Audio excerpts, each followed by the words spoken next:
हाय दोस्तों, आज हम एक बहुत ही दिलचस्प और ऐतिहासिक विषय पर चर्चा करने जा रहे हैं। आज हम लाहौर के बारे में बात करेंगे, जो एक समय भारत का हिस्सा था और अब पाकिस्तान में है। लाहौर, जो अब पाकिस्तान का एक प्रमुख शहर है, एक समय भारतीय उपमहाद्वीप का एक महत्वपूर्ण हिस्सा था। तो सवाल उठता है कि लाहौर भारत का हिस्सा क्यों नहीं बन सका। चलिए इस सवाल का जवाब ढूंढते हैं और इतिहास के पन्नों को पलटते हैं। सबसे पहले हमें 1947 के बंटवारे की घटनाओं को समझना होगा। यह वह समय था जब भारत अंग्रेजी हुकूमत से आजाद हुआ और दो अलग अलग देशों में बंट गया, भारत और पाकिस्तान। यह बंटवारा धर्म के आधार पर हुआ था, जिसमें मुस्लिम बहुल इलाकों को पाकिस्तान और हिंदू बहुल इलाकों को भारत में शामिल किया गया। इस बंटवारे के पीछे कई राजनीतिक और धार्मिक कारण थे। धार्मिक नेताओं और राजनीतिक दलों ने इस बंटवारे को अंजाम दिया। जिन इलाकों में मुस्लिम आबादी अधिक थी वे पाकिस्तान का हिस्सा बन गए और जिन इलाकों में हिंदू आबादी अधिक थी वे भारत में शामिल हो गए। इस बंटवारे के दौरान लाखों लोग अपने घरों को छोड़कर दूसरी जगहों पर चले गए। अब हम लाहौर की बात करें, जो उस समय पंजाब का एक प्रमुख शहर था। लाहौर, जो पंजाब का सबसे बड़ा शहर था, मुस्लिम बाहुल्य इलाका था। यहाँ की संस्कृति, इतिहास और विरासत बहुत ही समृद्ध थी। बंटवारे के वक्त लाहौर में मुस्लिमों की आबादी अधिक थी, इसलिए यह पाकिस्तान का हिस्सा बन गया। यहाँ की गलियों और बाजारों में मुस्लिम संस्कृति की झलक मिलती थी।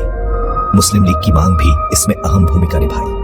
मुस्लिम लीग ने पाकिस्तान की स्थापना के लिए जोरदार अभियान चलाया और लाहौर उनका मुख्य केंद्र था। मुस्लिम लीग ने ही पाकिस्तान बनवाया था और लाहौर उनका गढ़ था। यहाँ की ऐतिहासिक इमारतें और स्मारक इस बात की गवाही देते हैं। 1940 में लाहौर में ही पाकिस्तान बनाने का प्रस्ताव पास हुआ, जिसे लाहौर प्रस्ताव भी कहते हैं। यह प्रस्ताव पाकिस्तान की स्थापना की दिशा में एक महत्वपूर्ण कदम था। अब बात करते हैं बंटवारे की लकीर की, जिसे रेडक्लिफ रेखा कहते हैं। यह रेखा भारत और पाकिस्तान के बीच की सीमा को निर्धारित करती है। इस लकीर को खींचना बहुत मुश्किल काम था। इसमें कई राजनीतिक और सामाजिक मुद्दों को ध्यान में रखना पड़ा। रेडक्लिफ रेखा के हिसाब से लाहौर पाकिस्तान में चला गया। यह निर्णय कई विवादों और संघर्षों का कारण बना। यह बंटवारे की उलझनों और उस वक्त के राजनीतिक दबाव का नतीजा था। इस बंटवारे ने लाखों लोगों की जिंदगी को प्रभावित किया और कई परिवारों को बिखेर दिया। तो दोस्तों, इन सब वजहों से लाहौर भारत में नहीं आ पाया और पाकिस्तान का हिस्सा बन गया।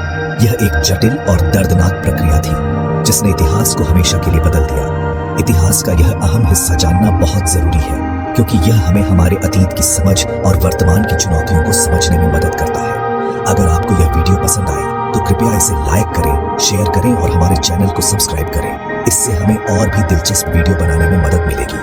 अगली वीडियो में हम एक और दिलचस्प विषय पर चर्चा करेंगे। तब तक के लिए धन्यवाद।